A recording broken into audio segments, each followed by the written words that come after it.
I'm Pastor Darryl DelHousaye, and I have the great privilege of walking you through a wonderful gift over this summer.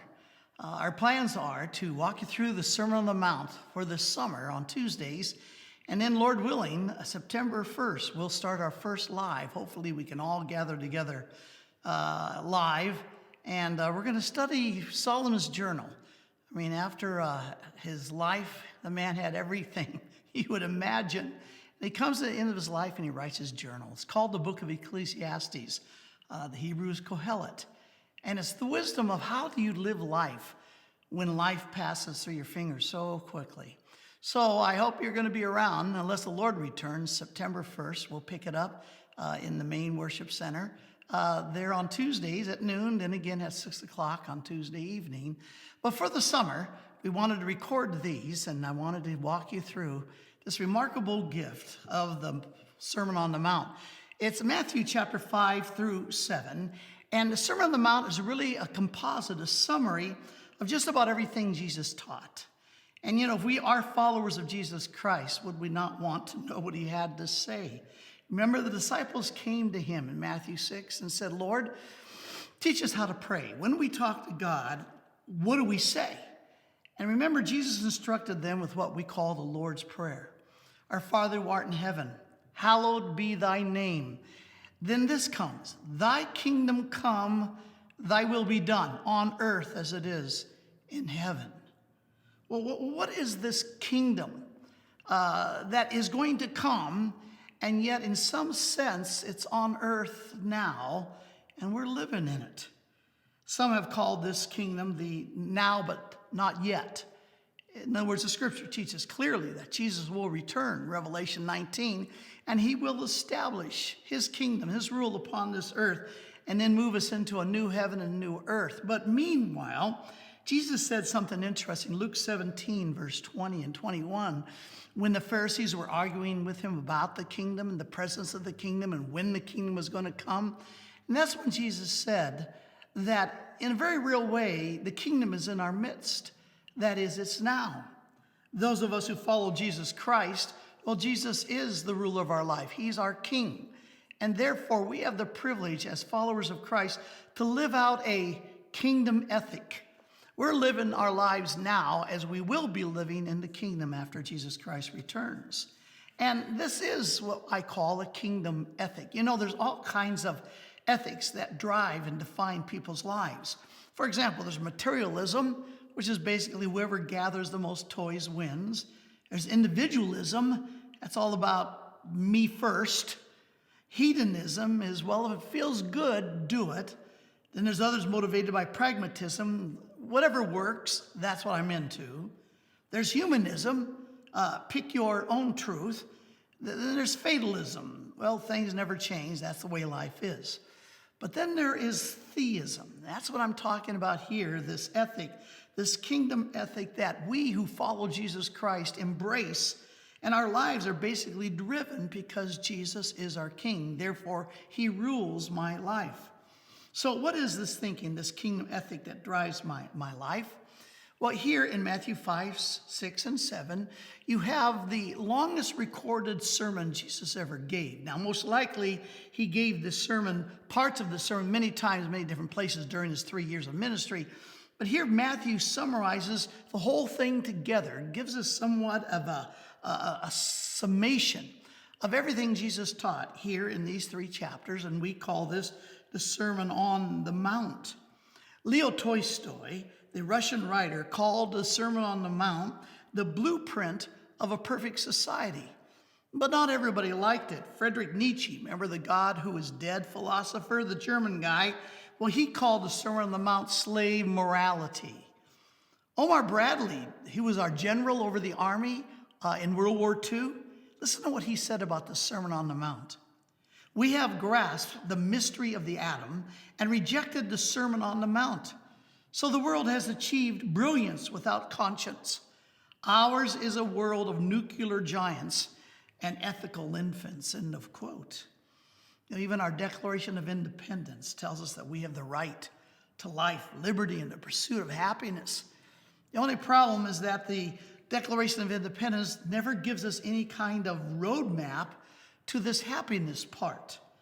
Now, Jesus in this sermon, he's going to turn thinking upside down as far as a map to happiness. When you first read it, you think this is no way leading to happiness, but the reality in the kingdom ethic, it's absolutely the way. Now, this introduction to the Sermon on the Mount, it's called the Beatitudes. Jesus gives us the thinking, the attitude behind this ethic. When we get into the rest of the Sermon on the Mount, it'll be all the things that we do and we don't do and how we respond to the world around us. But the attitude, the thinking behind it is critical. And that's what we have here in the Beatitudes, these 8 statements that he gives in introduction. It's in the first 12 verses of chapter 5. So if you haven't opened up your Bibles yet, Matthew chapter 5, and we want to look at the first 12 verses. Notice that it begins with, blessed are the poor. And you've heard these again 8 times, blessed are, blessed are. This is an old Latin word, beatus, which simply means the blessings of, or the happiness of. So this is the tie to the real key of thinking in such a way that moves you to true happiness. Now think about it. What is it to be happy? Now, the word happy, the root is hap, H-A-P. Well, you put that in front of haphazard, and it speaks of randomness, hit or miss. And the question is there a more predictable path to happiness, which is basically living under the blessing of God? Well, look at the first 2 verses of chapter 5 in Matthew, and we begin this introduction, the Beatitudes, which is the introduction to the rest of the Sermon on the Mount. And so Jesus says, Matthew records in verse 1, and when he saw the multitudes, he went up on the mountain, and after he sat down, his disciples came to him. And opening his mouth, he began to teach them, saying. Now, it's an interesting beginning. It says Jesus sits down. This was the manner of rabbis. When they would be walking around, they would be chit-chatting.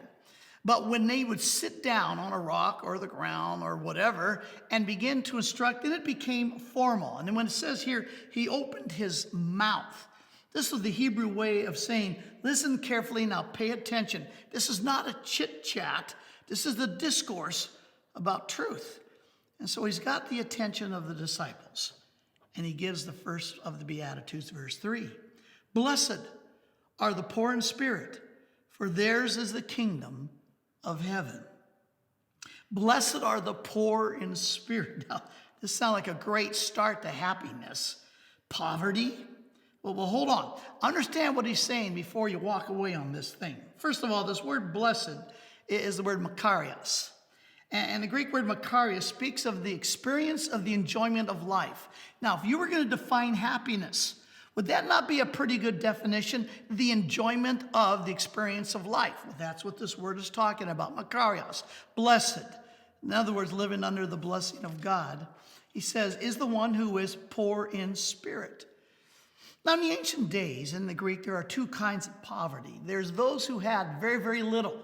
Like, remember the widow's mite? She had 1 copper coin that she gave to the temple, and Jesus affirmed that as a great sacrifice. So that's poverty when you have a little.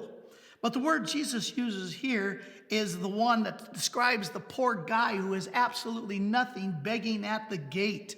This poor guy has to ask if he's going to have anything at all. So he has nothing, he gets nothing unless he asks for it.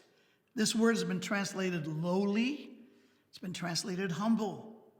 Now, here's a little grammar. Now, relax. I know most of us slept through 9th grade grammar, but this won't hurt you. But Jesus is using what we call a dative of reference. Now, this is important for you to know because he says, blessed is the poor in reference to their spirit, poor in spirit. Your economics, this has nothing to do with being physically poor or economically poverty. This is talking about your soul. Something about this causes God to turn his head to focus on a person who realizes they are absolutely dependent to ask for God's intervention for anything to spiritually take place in their life. In Isaiah chapter 66, verse 2, the prophet says, speaking for God, for my hand made all these things. Thus all these things came into being. So here's God telling us, reminding us, he created everything, the universe. But to this one, he says, I will look. Which one? To him who is humble and contrite of spirit and who trembles at my word. So if you ever want to just turn the head of God and focus, engage with you, it begins with this poverty, but in reference to my soul, my spirit, that if anything spiritual is going to happen to my life, I totally depend on God's intervention because I've got nothing. I bring nothing to the table. The humility here is not self-hate, but it's a deep sense of knowing that when it comes to my spiritual life, anything I want to do spiritually to affect another person's soul, anything I want to experience to affect my soul, it has to come from the engagement of God himself. I need to ask. It was John Calvin who said, he only who is reduced to nothing in himself and relies on the mercy of God is poor in spirit. James is the one that said that God is opposed to the proud, but he gives grace to the humble. You remember what Jesus said in John 15 when he's talking about that he is the vine, we are the branches. And remember, he makes a statement in verse 5, apart from me, you can do, that's what he says, nothing. And that's where we need to begin. We need to begin with, when it comes to living out the kingdom, the will of God is what I ask for, what I depend totally on God to infuse any spiritual reality in my life. Whether it's going to be some spiritual experience in my own life or God using me to spiritually affect somebody else's life, I totally depend on God's engagement for that to take place. It comes down to this. God is God and I am not. And only God accomplishes the spiritual thing. And absolute dependence on God is seen basically by absolute surrender. That's the word, absolute surrender. Now, how does this create happiness? Well, think about it. It frees me up from being self-consumed with what I think I can do for God or what I think I can do in any way for anybody or anything. There's a promise here, by the way. He says, for theirs is the kingdom of heaven. Now, this is called an inclusio. Now, don't panic. An inclusio is basically like two pieces of bread on a sandwich. If you drop your eyes down to verse 10, you'll see it repeated when it says, for theirs is the kingdom of heaven. So this inclusio is you have this statement twice. And so like the sandwich in the middle, you have the rest of these Beatitudes. In other words, what is sandwiched between these two promises? The person who lives for the kingdom, in the kingdom of heaven that's going to come to this earth one day when Christ returns, this is going to be their attitude. This is the way they're going to think. Well, he goes on and gives a second beatitude, flows out of the first, verse 4. Blessed are those who mourn, for they shall be comforted. Now, mourn, sadness. Now, how does sadness ever get you to happiness? There are actually 9 words in the Greek for sadness. This is the worst. This is the sadness over the loss of a child. Now, why would God want us to be that sad? Well, notice, read it carefully what he says. The blessing is not in the sadness. The blessing is in the comfort that follows after the experience of that kind of sadness. You know, God's given us emotions. Even the Latin word emotio, e means out, motion, to move us out. It's to move us to do something. And all the emotions God has given us has designed. For example, the emotion of affection moves us to serve somebody. The emotion of fear, that's the old fight or flight thing, moves us to run or moves us to fight. Anger, the emotion of anger, the strongest of all the emotions, well, that moves us to correct injustice when we see it. But there's also this emotion of sadness.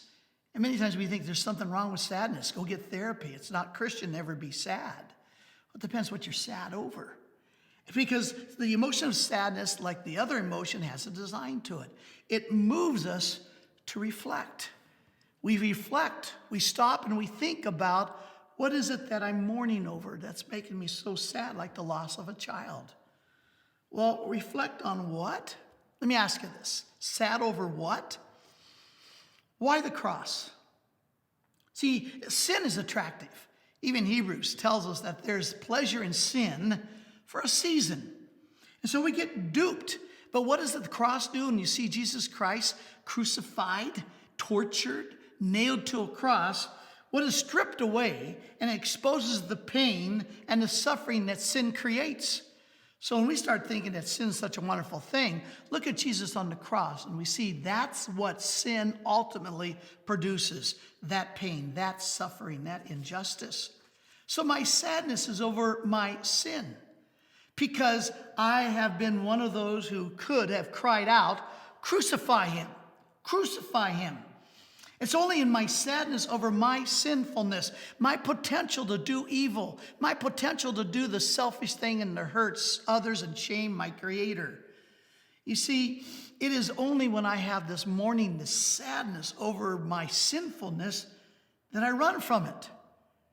And then also, it is when I realize my sinfulness that I embrace my forgiveness. See, I'm no longer deceived. I see the evil in sin and the suffering that sin creates. And it's when I'm not looking at the pleasure of sin itself, but rather I look beyond to what does sin produce, and I see the pain and the suffering. That's what I mourn over. And that's what causes me to want to run from it. So what is this kingdom ethic? It's this attitude. It's the attitude of whose heart is ruled by Jesus. And remember, the ethic begins with, first of all, humility. God is God, and I am not. And I'm not expected to be treated as a God, but I totally depend on God's engagement in my life for anything of spiritual reality to take place. And then second of all, I mourn. I grieve. I'm a sinner. I grieve over my sinfulness, and I grieve over the sinfulness of others. I don't judge. I don't condemn. It just makes me sad. Because I know that it produces this pain and suffering and misery. Porneros, the Greek word for evil, that's what it means. This is a way of centering me as to what is really important in my life. When I begin to first think of humility and I think of mourning. Now I'm ready for the next beatitude. But that's our next study. So I'll see you then.